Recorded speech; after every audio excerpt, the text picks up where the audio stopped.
Oke, assalamualaikum warahmatullahi wabarakatuh. Kembali berjumpa lagi bersama kami di Pena Sultra Edit. Sobat Pena Sultra, saat ini kami sedang berada di Dinas Ketahanan Pangan Kabupaten Konawe Selatan. Dan sudah bersama ada Ibu Kepala Dinas Ketahanan Panganan bersama dengan para pendampingnya, 3 pendampingnya. Dan insyaallah akan diperkenalkan langsung oleh Ibu Kepala Dinas. Dan kita awali dulu, kita sapa dulu Ibu Kepala Dinas kita hari ini yang ada di depan kami ini, sudah malang melintang tentunya dengan tugasnya. Silahkan Ibu, apa kabarnya Ibu? Alhamdulillah, sampai hari ini saya masih dalam keadaan baik-baik. Sudah vaksin tentunya ya? Sudah vaksin, sudah sampai booster. Sudah sampai booster. Kalau kita sudah sampai booster, kalau begitu kita buka dengan maskernya. Oke. Silakan diperkenalkan Ibu, siapa-siapa pendamping kita sebelum kita mulai berdiskusi soal program pemerintah daerah di Konawe Selatan. Ya, sebelum saya memperkenalkan ketiga bidang saya memperkenalkan dulu ya, nama saya Setianingsi Mangidi STP MAP. Saya dipercayakan untuk menjadi PLT Kadis Ketahanan Pangan Kabupaten Konawe Selatan sejak bulan 1 tahun 2022. Ya, jadi sekarang ini baru menjelang 4 bulan ya. Saya bertugas sebagai PLT Kadis Ketahanan Pangan. Sebelumnya saya itu Sekdis. Di sini? Ya, Sekdis Ketahanan Pangan. Itu mulai kapan? Sejak 2 tahun. 2 tahun saya jadi Sekdis. Lanjut saya di 2022 bulan 1 itu saya dipercayakan untuk menjadi pelaksana tugas. Dan saya akan memperkenalkan struktur organisasi kami di Dinas Ketahanan Pangan Kabupaten Konawe Selatan. Baik. Yang pertama adalah bidang ketersediaan dan kerawanan pangan. Saya perkenalkan ini Pak Purwanto STP. Pak Purwanto ya. Yang kedua adalah bidang distribusi dan cadangan pangan. Ini Pak Abu Bakar. Pak Abu, ya. Yang ketiga adalah bidang konsumsi dan keamanan pangan, Ibu Asmaina. Ibu Asmaina, baik. Ya. Ini pendamping kita sudah sejak menjadi sekretaris dan saat ini menjadi kadis ya, pendamping ini. Iya. Bahkan beliau-beliau ini sudah lama di sini. Kalau ini neneknya Dinas Ketahanan Pangan Pak Purwanto, menyusul mungkin Pak Abu, baru Pak Ibu Asmaina. Terus saya datang di sini tahun 2019. 19. Iya. Iya, 2019. Iya. Cukup lama juga. Iya. Oke, kita mulai dari kinerja sejak sebelum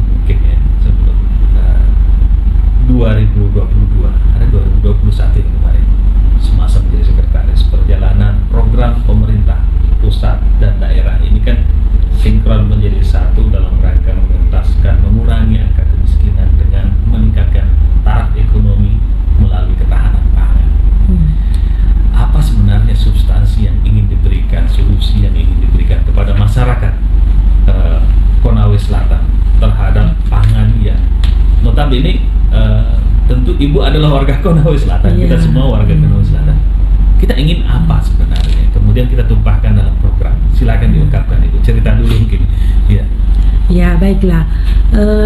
Khususnya di Dinas Ketahanan Pangan ini ada beberapa program kami yang telah dilaksanakan dan akan dilaksanakan di tahun 2022. Program pertama kami adalah program penunjang urusan pemerintahan daerah kabupaten. Yang kedua adalah program peningkatan disertifikasi dan ketahanan pangan masyarakat. Yang ketiga adalah program penanganan kerawanan pangan. Yang keempat adalah program pengawasan keamanan pangan. Inilah program-program yang akan menunjang visi dan misi Bapak Bupati Konawe Selatan selama jangka waktu 6 tahun ya, RPJM 6 tahun ya. Di dalam program-program kegiatan ini ada beberapa sub-sub kegiatan yang akan kita laksanakan yang betul-betul menyentuh langsung kepada masyarakat pada umumnya, karena kita adalah bagian daripada ketahanan pangan, menyangkut masalah pangan. Jadi kita cenderung mempunyai kegiatan-kegiatan seperti yang di kerawanan pangan ini adalah melakukan monitoring office terkait harga pangan. Di samping melakukan kegiatan pemantauan harga pangan dan stok bahan pangan, apalagi sekarang bulan suci Ramadan. Jadi kami ada petugas-petugas kami yang turun, dan kami juga sekarang lagi bentuk tim satgas ya, tim satgas sesuai surat edaran Menteri Dalam Negeri Republik Indonesia nomor 511.2/3149 SJ tentang pembentukan Satuan Tugas Pangan, bahwa untuk memastikan ketersediaan, distribusi dan stabilitas harga 11 bahan pokok. Jadi ini kita 11 bahan pokok yang kami turun untuk memantau di pasar-pasar, kios-kios, terus toko grosir, dan juga lumbung pangan. Maksudnya Satgas tadi itu mungkin bisa diurai sedikit, lebih clear tugasnya itu hanya pemantauan saja, atau tidak ada tindakan kah setelah itu mungkin? Setelah kita lakukan pemantauan, ini tim ini keterlibatannya dari unsur kepolisian, terus TNI, kejaksaan, dewan, terus kalau instansi pemerintahan ada ketahanan pangan sendiri. Berarti sudah ada komunikasi sebelumnya? Iya, kita sudah jalan. Oh, sudah jalan. Nah, SK-nya sudah terbit, SK Bupati itu sudah terbit. Nah, itu perikanan, ya, peternakan. Nah, itulah adalah perindak, ya, itulah instansi-instansi terkait yang langsung terlibat dalam pembentukan tim ini. Nah, salah satu tugas kenapa tim satgas ini dibentuk untuk melakukan pemantauan harga pangan dan stok bahan pangan yang beredar di pasaran, di pasar-pasar, khususnya di Kabupaten Konawe Selatan. Nah, setelah kita melakukan pemantauan harga maupun stok bahan pangan, ketika terdapat harga yang melonjak tinggi, artinya naik, dan stok juga berkurang. Dalam hal ini kita mungkin sekarang lagi tidak lagi viral, ya, minyak goreng itu sangat langka, bahkan harganya melonjak jauh tinggi. Untuk itu upaya-upaya atau trik-trik kami untuk melakukan antisipasi ketika terjadi lonjakan harga atau stok bahan pangan. Sebenarnya kami ini ada gudang CPPD. Di mana itu? Di Punggaluku. Cadangan pangan daerah. Itu adalah tujuannya untuk itu terisi, Bu, maaf, Bu. Belum terisi. Tidak terisi. Artinya belum terisi. Makanya kemarin lagi dibahas di DPR bahwa ternyata CPPD itu kita ada di daerah, sementara selama ini tidak dilaporkan kepada pemerintah dalam gudangnya ya ada. Iya, gudangnya. Tapi isinya belum. Tidak ada isinya. Sudah berapa tahun itu tidak difungsikan. Makanya kami sempat tadi kemarin itu Pak Sekda membahasakan supaya diperhatikan ke depan dengan terjadinya lonjakan harga atau kelangkaan bahan pangan ini, antisipasi ya cadangan pangan itu untuk agar supaya masyarakat petani ada ketersediaan bahan pangan. Nah, jadi mungkin akan diupayakan di perubahan atau di tahun 2023. Itu yang pertama.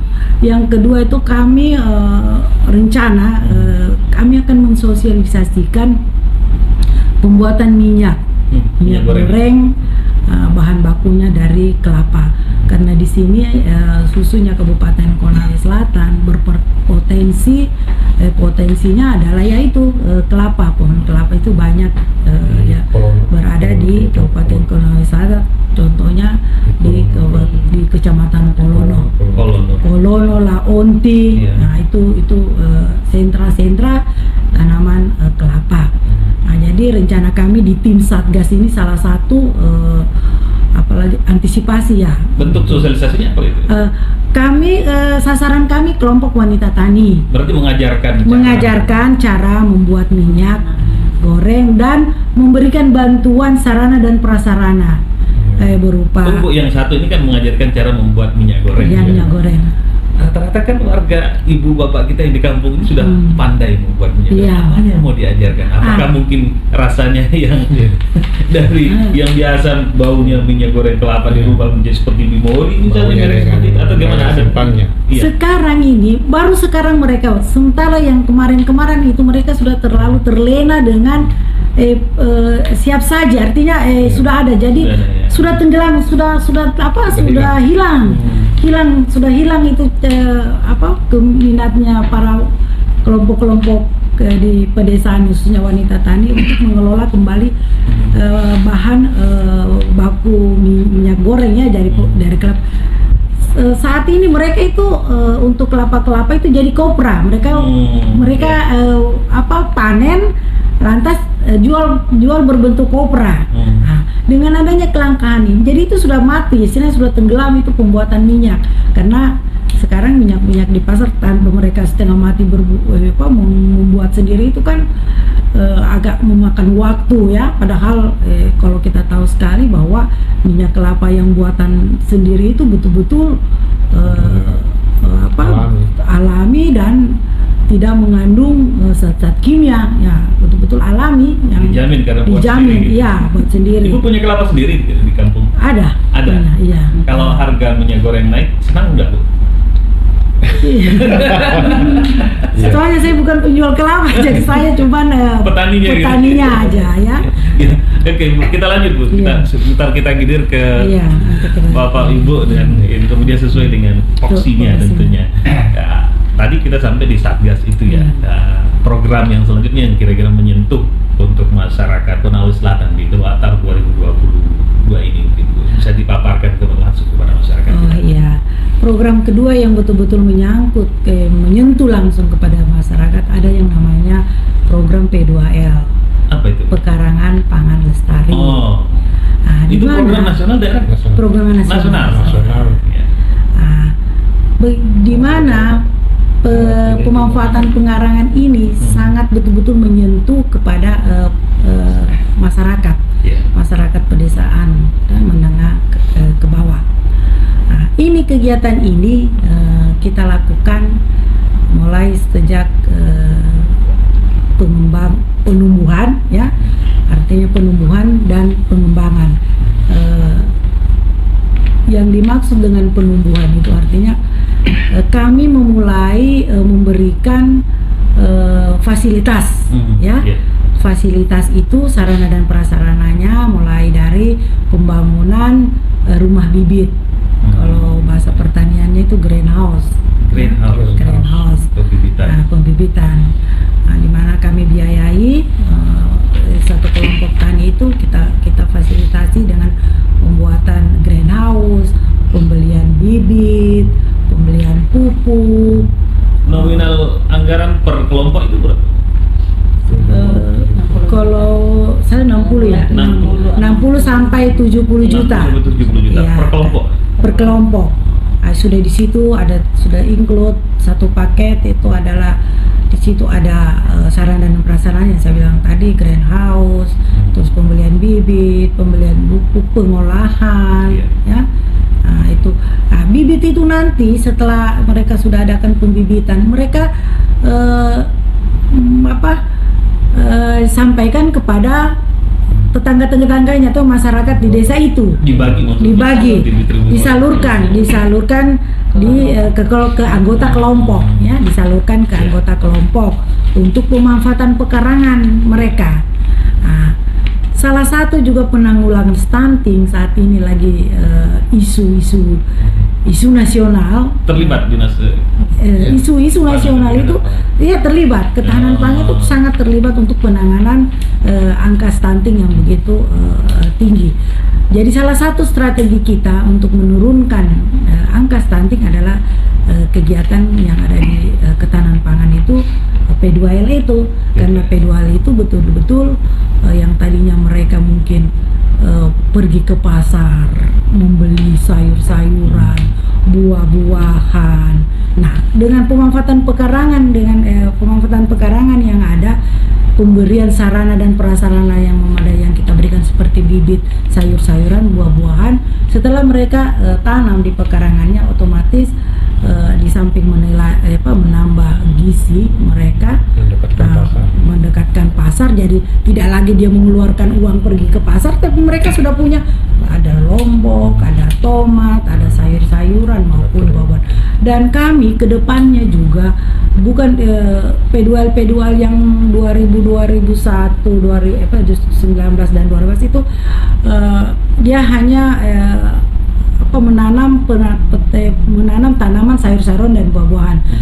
Namun kami upayakan di tahun 2020 ini dan 2023 ini untuk mencakupi gizi B2SA beragam, bergizi, berimbang dan aman. Kami ada ide sedikit atau gagasan untuk inovasi. Ketika mereka menanam sayur-sayuran, ada juga di situ empangnya, ada juga di situ peternakannya, sehingga melengkapi B2SA yang ada di program Dinas Ketahanan Pangan. Ya.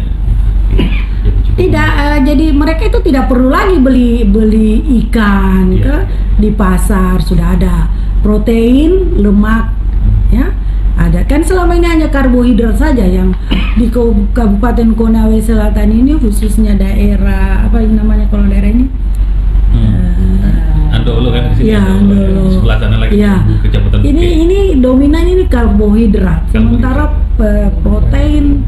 proteinnya ini agak kurang. Sementara di bagian Kolono sana pesisir pantai proteinnya tinggi, karbohidratnya lagi yang kurang, karena namanya mereka di pesisir pantai menanam sayur-sayuran itu mereka tidak punya pekarangan. Jadi kayaknya konsumsi untuk sayur-sayuran itu agak kurang. Makanya inilah kegiatan ini P2L, sasaran kita itu untuk pemanfaatan pekarangan. Itu kan program nasional. Iya. Gimana daerah bisa punya program yang relatif sama tapi fungsinya jauh lebih substantif terhadap penanganan ketahanan pangan gitu. Ide yang tadi itu mungkin yang bisa. Tidak, ini juga adalah program daerah. Ada program daerah. Dia berdampingan seperti itu atau gimana? Tidak, begini. Pertama kita sinkronkan program nasional, beberapa kelompok, atau datang lagi program daerah. Tapi kita pisah umpama di beberapa kecamatan tertentu, itu adalah program pemerintah daerah. Nah, program lagi dari nasional kita letakkan di kecamatan. Jadi dia tidak bertabrakan. Kita sudah kelompokkan beberapa kelompok di kegiatan umpama APBN atau program pemerintah pusat dengan program pemerintah daerah. 2022 ini anggaran khusus untuk program itu capaiannya sampai berapa persen, berapa banyak itu khusus untuk anggaran itu? Untuk anggaran pemerintah? Ya tidak sebesar yang kami dapat dari pusat, tapi ya cukup lumayan lah untuk membantu. Bisa berapa kelompok? Kemarin ini 3 kelompok. 3 kelompok. Kan ada 25 kecamatan, 3 kelompok saja. 3 kelompok. Sementara yang di AP program pusat itu ada 4 kelompok penumbuhan dan 8 kelompok pengembangan. Yang dimaksud dengan kelompok penumbuhan yaitu dia baru dibantu, artinya dia baru memulai pengolahan tanah, baru membuka lahan. Nah, sementara yang penumbuhan mereka sudah melakukan di tahun 2021 penumbuhan, kita lanjutkan di pengembangan, tapi kita biayanya sudah tidak seperti yang ada di penumbuhan karena dia hanya pembelian bibit saja dan kelanjutannya dalam penumbuhan itu. Jadi dia pengembangannya itu adalah lanjutan dari penumbuhan. Jadi biayanya tidak seperti yang ada di penumbuhan. Nah itu untuk di dana APBD itu hanya 3 kelompok. Untuk sementara hanya 3 kelompok. Kenapa hanya dikasih 3 kelompok? Ya mungkin dana saat ini dananya yang terbatas, dana sangat terbatas sehingga ya kita hanya alhamdulillah kita dapat 3 kelompok. 3 kelompok saja. Iya. Oke, mudah-mudahan ini mungkin bisa didengar oleh DPR di kita, bisa membantu jangan hanya 3 kelompok, kalau bisa diperbanyak karena jumlah kecamatan kita 25 kecamatan, selain 25 kecamatan ada 300 desa lebih dan 300 berapa itu jumlah desa kita dan semuanya 300 berapa? Ada saya bisa tambahkan sedikit. Iya, saya tambahkan sedikit. Ada program pemerintah juga di dana desa 20% melalui dana desa. Melalui dana desa P2L ya, P2L. Ya. Jadi semakin tercukupi di 25 kecamatan ini karena setiap desa ada kegiatan ketahanan pangan yaitu kegiatan P2L sebanyak 20%. Jadi setiap desa itu sudah ada kegiatan P2L ini. Jadi menunjang program pemerintah, salah satu menunjang program pemerintah dalam mencegah stunting dan kerawanan pangan. Ada yang ironis, Bu. Izin Bu saya tanya bahwa ini program ketahanan pangan yang seperti Ibu sampaikan ini ternyata sudah berjalan lama. Kalau sudah mendengar penyampaian. Tiba-tiba datang COVID.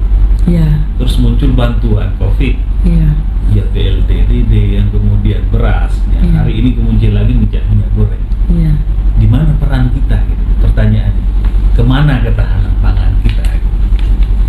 Nah, ini mungkin sedikit membutuhkan substansi untuk menarik benang merahnya dalam masalah ini. Oke. Memang di Dinas Ketahanan Pangan itu bantuannya tidak instan, seperti mungkin sosial, dia bantu sembako, atau di dinas-dinas terkait seperti bencana alam, ya dia kan instan. Kalau kita tidak di Dinas Ketahanan Pangan itu bukan berupa bantuan sembako itu seperti itu tidak, tapi kita memberdayakan masyarakat dalam mengelola usaha taninya.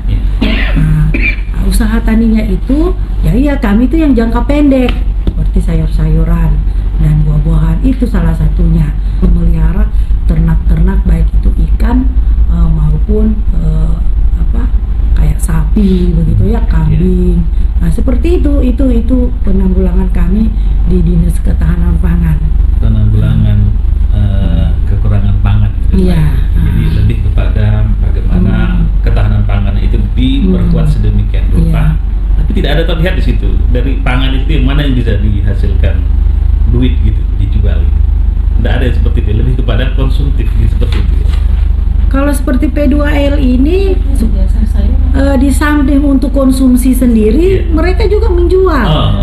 Jadi ini mereka punya grup kelompok KWT ini. Di samping ada di pekarangannya, di kelompok ini ada namanya greenhouse-nya, ada juga lahan seluas berapa ya? 12 ya. Itu mereka jual ke pasar-pasar atau masuk ke swalayan, bisa ke mall-mall, mereka bisa. Terus mereka juga membuat pasar sayur organik di pekarangannya itu ada jual sayur organik. Ini lebih kepada sayur-sayuran organik atau? Iya, sayur-sayuran organik. Ini P2L. Saya lupa juga sampaikan. Ini P2L memang tujuannya adalah sayur organik. Menghindari bahan-bahan anorganik kimia. Jadi kita tidak menggunakan pestisida kimia. Kita ketika terjadi serangan hama maupun penyakit, kita hanya menggunakan pestisida nabati, artinya alami, yang terbuat dari bahan-bahan spesifik lokasi yang ada di desa setempat. Dinas Ketahanan Pangan siapkan itu juga pestisida nabatinya. Kita hanya menyiapkan teknisnya saja. Iya. Kita hanya menyiapkan teknisnya, tapi ada pengusaha khusus. Mungkin dari pertanian, dari Dinas Ketahanan Pangan itu yang menyiapkan sarana dan prasarananya. Iya. Itu. Ada semacam ini ya, saya lihat di Dinas Pertanian. Kemudian kita juga Dinas Ketahanan Pangan. Iya. Sebenarnya mana ini kita berbicara pertanian, ketahanan pangan, lebih besar ke Dinas Pertanian, dia berbicara alsintar segala macam, Iya. bantuan-bantuan yang turun ke masyarakat. Nah, kita ini yang kita ingin memberikan kepada masyarakat seperti kecil sekali. Iya. Tapi apa yang ingin Ibu sampaikan kalau dalam posisi ini? Iya, sebenarnya skala kecil untuk Dinas Ketahanan Pangan saat ini, hanya karena kami hanya di dinas kami ini hanya melakukan kegiatan untuk masyarakat itu sekitar luasan pekarangan saja, tidak seperti di pertanian. Di pertanian itu skala pekarangan saja. Iya, tidak. Tapi sangat bermanfaat. Sangat bermanfaat kepada masyarakat, walaupun nilainya agak kecil ya, maksudnya kalau dipandang dengan pertanian itu segala macam, di situ ada sarana prasarana alsintannya, terus luasan hektar-hektar, baik itu sawah, terus tanaman palawija dengan perkebunan, dibanding kita ini hanya skala kecil, skala pekarangan ya. Yeah. Namanya skala pekarangan, tapi betul-betul sangat bermanfaat. Sebenarnya ada kegiatan kami adalah itu lumbung pangan. Lumbung pangan, ya. Gimana kalau lumbung pangan? Sebenarnya ini lumbung pangan ini sangat bermanfaat kalau memang kita kelola baik-baik. Lumbung pangan kita ini yang ada di Kabupaten Konawe Selatan itu sebanyak 38 unit. Wow. Ya. Apa masalahnya sampai enggak? Masalahnya ya di pengelolanya kayaknya.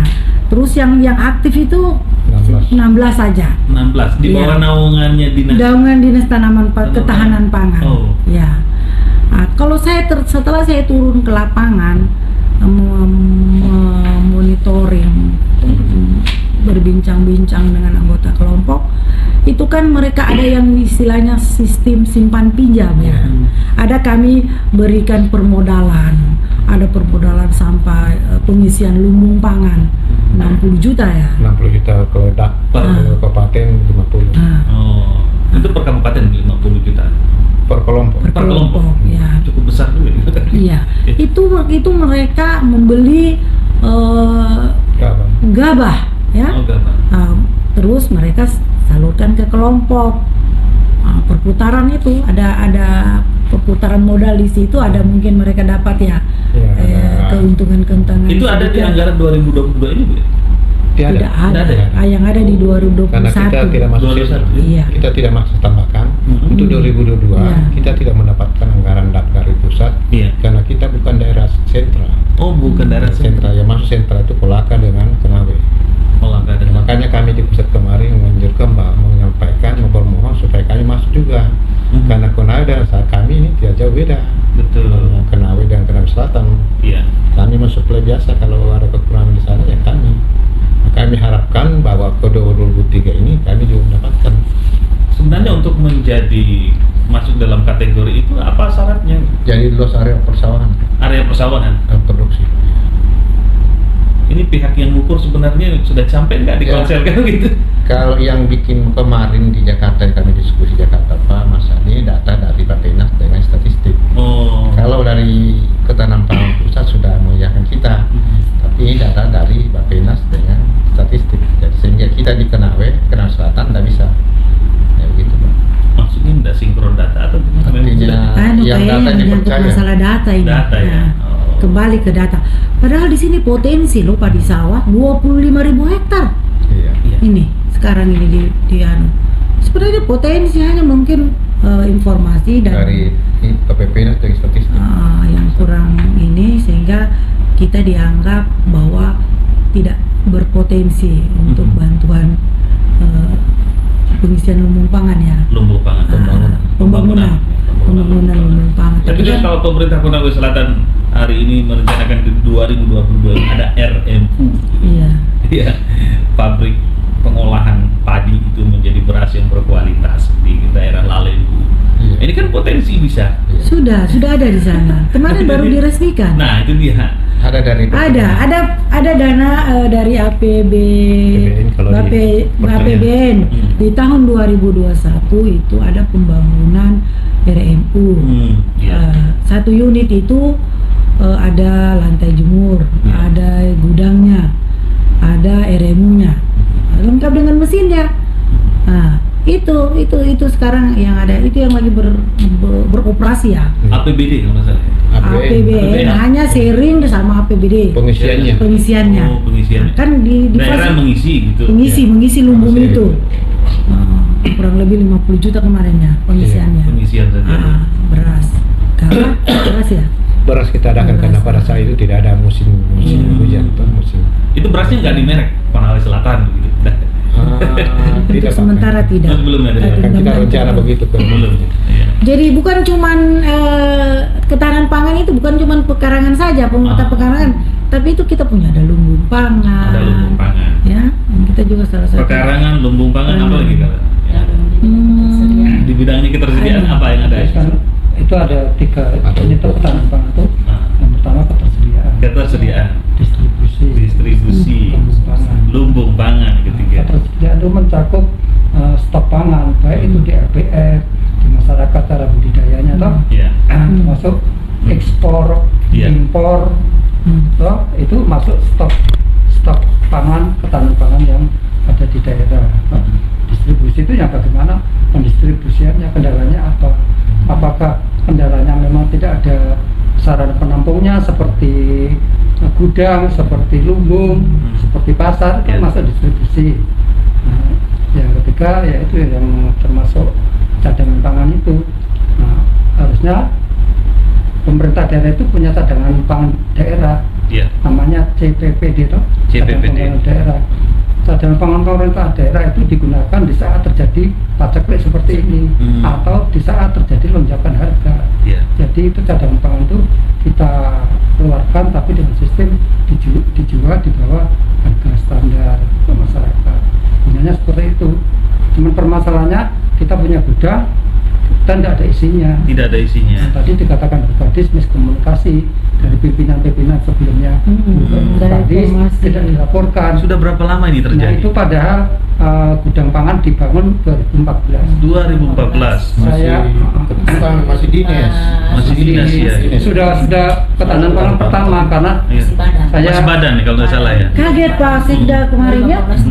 Di karena ternyata saya kan di CPPD lantai itu di sini ada. 2014. Di situ pas ada pembangunan gudang pangan daerah. Waktu itu sempat kita usulkan, cuman karena keterbatasan anggaran daerah sehingga sampai hari ini pun belum tercover. Seperti itu. Jadi ternyata kita tidak akan kekurangan pangan. Iya, seandainya CPPD itu berfungsi. Iya. Ada isinya, artinya dianggarkan melalui dana APBD. Tapi karena informasi di pemerintahan yang tidak ada, sehingga baru kemarin kita pertemuan itu ternyata CPPD itu ada. Berarti bukan persoalan anggaran kan? Karena ketidaktahuan. Kita tidak tahu, ternyata pemerintah itu tidak tahu kalau ada CPPD. Karena pejabat-pejabat kemarin itu tidak menyampaikan. Nah, ini pentingnya ini CPPD ini pada saat sekarang ini kelangkaan bahan pangan, terus terjadi bencana alam, banjir maupun kekeringan, ya itu ataukah selain banjir maupun kekeringan, Ada fluktuasi harga. ketika harga melonjak, artinya paceklik panen gagal panen. Nah, itu antisipasi itu sebenarnya yang CPPD itu yang bisa kalau kita manfaatkan kalau dimanfaatkan oleh pemerintah. Tapi kemarin kita sudah informasikan kepada DPR, dalam hal ini Ketua DPR dan banggarnya langsung, agar tahun depan itu CPPD bisa difungsikan kembali. Jadi begini Pak, Ya. jadi saya juga mengamati, saya kurang lebih 2 tahun di sini Pak. Jadi tugas pokok pada dinas ketahanan pangan ini cukup luas dan Cukup luas. Cuma keterbatasan anggaran. Ketika distribusi menyangkut masalah penyaluran di lapangan, tidak bisa lakukan karena terbatas anggaran Pak. Jadi kami dibatasi. Distribusi apa misalnya? Contohnya distribusi cadangan pangan Pak. Iya. Apalagi daerah ini ada kekurangan cadangan banyak beras. Iya. Mungkin daerah lain ini ada berlimpah. Nah, sehingga bisa kami bayar daerah ini. Contoh sekarang kan harga ini kan bervariasi Pak. Iya. Ada harga di tempat lain kecamatan ini seperti Launti mahal. Nah, mungkin beras mahal di sana, sedangkan tempat lain ini. Jadi di sini fungsi kami. Jadi kunci mungkin di sini pemerintah mungkin daerah ini bisa menambah anggaran kami di ketahanan pangan Pak. Iya. Dibutuhkan Iya. sedikit tambahan anggaran mungkin ya, Iya. dari pagu yang Iya. tadinya sekian kemudian ditambah seperti itu. Kalau bicara pagu mungkin dibandingkan tahun yang lalu 2021 bagaimana Bu? Tinggi yang ini atau lumayan tinggi yang ini ya, Tinggi yang ini. karena kemarin itu terjadi retribusi. retribusi. Ini masih ada retribusi. Iya, karena ada yang Alhamdulillah pandemi. sampai saat ini Iya. belum ada. Belum Ketika ada. pandemi ini Pak baru bilang ada ini refocusing, akhirnya anggaran ini iya. mungkin Kalau dialihkan sebagian ke dialihkan sebagian. Kalau kemarin pergeseran yang sempat dirapatkan di DPR itu Iya, ada Iya. kemarin. Pergeseran kemarin ini kegiatan mana tadi itu? ada teman Satgas kalau nggak salah. Satgas. Ya, ini Dari PPH penyusunan konsumsi dan pola pangan penetapan, Iya. penyusunan dan penetapan target konsumsi pangan per kapita per tahun. Iya. Terus koordinasi dan sinkronisasi penanganan kerawanan pangan kabupaten kota. Ini kegiatan ini dialihkan ke tim Satgas Pangan. Pergeserannya. Pergeseran. Yang tadinya kita mau laksanakan, tapi karena dengan adanya ini Satgas, maka program kami khusus di bidang konsumsi Jadi dan bidangnya. ketersediaan ada 2 bidang inilah yang dialihkan ke sini. Oh, dialihkan. Jadi kami Tapi kan di perubahan nanti akan di perubahan nanti bisa lagi Disesuaikan lagi. mengusulkan. disesuaikan lagi. Ibu, kita ingin satu ketegasan, komitmen yang kuat gitu, memastikan bahwa di Konawe Selatan tidak terjadi kerawanan pangan, kekurangan pangan, mahalnya pangan. Apa yang harus kita lakukan? Program apa yang menjadi tawaran kita? Seberapa besar kekuatan yang harus kita himpun untuk menjawab semua itu? Ya. Kalau kami dari Dinas Ketahanan Pangan, karena kami ini bukan skala kecil ya, tapi bukan berarti kita tidak yang dikatakan tadi Bapak ini membuat suatu kabupaten aman dengan aman pangan, tidak terjadi kerawanan pangan.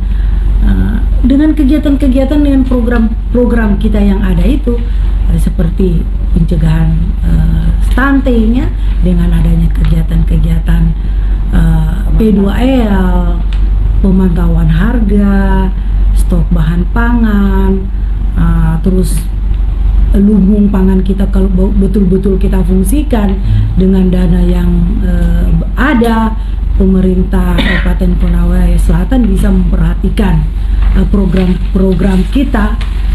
Tentunya Kabupaten Konawe Selatan ini akan aman ketika program-program kita ini betul-betul berjalan sesuai rencana-rencana kita selanjutnya. Dengan kegiatan-kegiatan tadi itu yang saya sampaikan, pengisian lumbung pangan, CPPD, terus pemantauan harga bahan pangan. Kita kan ada petugas kami namanya enumerator yang setiap hari, setiap minggu mencatat harga-harga pangan yang berada di pasar. Jadi atas kepemimpinannya Ibu Sucianesi Pak, Jadi saya rasakan 38 lumbung sampai sekarang tahun 2022 baru satu kali diresmikan Pak. Lumbung itu Iya Pak. Baru tahun ini baru nampak ini Satgas Pak. Jadi ada merupakan ada ini gebrakan. ketahanan pangan, ada gebrakan ini. Saya sendiri pelajari Pak. Karena ini sebenarnya ketahanan pangan ini kan ketahanan pangan kan pasca panennya. Nanti bukan budaya kita ada pasca panennya pengolahan hasilnya. ya. Jadi kita di sini sekarang sudah termotivasi. Sebenarnya itu ketahanan pangan sebenarnya fungsinya apa? Menyangkut masalah perut Pak, pangan. Ketahanan pangan sangat bisa menjawab kondisi yang ada. Ya, bisa menjawab. Semestinya itu gitu. Tapi hari ini tidak terjawab karena ada beberapa hal poin yang tadi itu terlewatkan karena kurang dikomunikasi, artinya miskomunikasi. Iya, miskomunikasi. Oke, baik, dan pemirsa Pena, Sobat Pena, di mana saja dapat Anda memantau siaran kami pada kesempatan ini, tentu hal yang penting, hal yang bisa kita simpulkan, Anda berhak untuk menyimpulkan apa yang kami diskusikan pada kesempatan ini bersama Dinas Ketahanan Pangan Kabupaten Konawe Selatan yang menjawab persoalan pangan yang ada di Konawe Selatan. Hal-hal yang berkaitan dengan teknis kekurangan itu sumbernya berasal dari kami dan Allah Subhanahu wa Ta'ala yang Maha benar atas apa yang menjadi kehendaknya. Terima kasih Ibu sudah bersama kami. Mungkin ada hal-hal yang lain yang ingin disampaikan sebagai closing statement. Silahkan Ibu, mungkin mewakili atau salah satunya. Silahkan mungkin. Dari saya Pak. Silahkan Pak. Jadi kunci dari ketahanan pangan adalah ada 3 hal. 3 hal. Yang pertama adalah ketersediaan, di mana ketersediaan itu mulai proses produksi sampai pada tahapan panen dan pemasarannya. Nah, proses produksi ini bisa diawali dari lahan pertanian, proses produksi yang berada di pekarangan yang sekarang jadi tugas fungsinya Dinas Ketahanan Pangan. Yang kedua adalah pendistribusian atau distribusi. Karena wilayah Ponsel kita ini terdiri dari beberapa wilayah, ada yang terpencil, ada yang bergelombang, dan seterusnya, sehingga sentra-sentra pangan itu tadi tidak merata, sehingga diperlukan pendistribusian pangan yang merata. Ya, salah satunya pendistribusian yang merata adalah di mana setiap daerah-daerah yang terpencil itu seharusnya ada tempat penyimpanan cadangan pangan, sehingga sewaktu-waktu terjadi paceklik atau bencana yang lain, sehingga cadangan pangan yang ada di desa itu bisa dimanfaatkan. Yang ketiga adalah pemanfaatan. Kita tidak hanya bicara tentang pangan secara satu pihak, tapi kita harus bicara tentang pemanfaatannya yang imbasnya ke generasi kita. Nah, generasi kita supaya bisa tumbuh produktif subur, punya akal yang sehat, tentu harus kecukupan gizi. Tadi disampaikan oleh Ibu Kadis harus berimbang, beragam, aman, dan seimbang. Sehingga generasi kita bisa tumbuh dengan pola pikir yang sehat itu. Nah, kalau kita bicara tentang pertanian itu memang hanya produksi saja, di lahan saja, tapi tidak memikirkan manusia itu produksi apa. Nah, dengan adanya Dinas Ketahanan Pangan lah yang mempunyai tugas bagaimana membuat suatu analisis bahwa generasi kita atau kita ini perlu makanan yang sehat. Makanya kita ada yang namanya kajian neraca bahan pangan. Jadi salah satu tugas dan fungsi Dinas Ketahanan Pangan salah satunya adalah dalam 1 tahun itu membuat suatu analisis namanya neraca bahan pangan.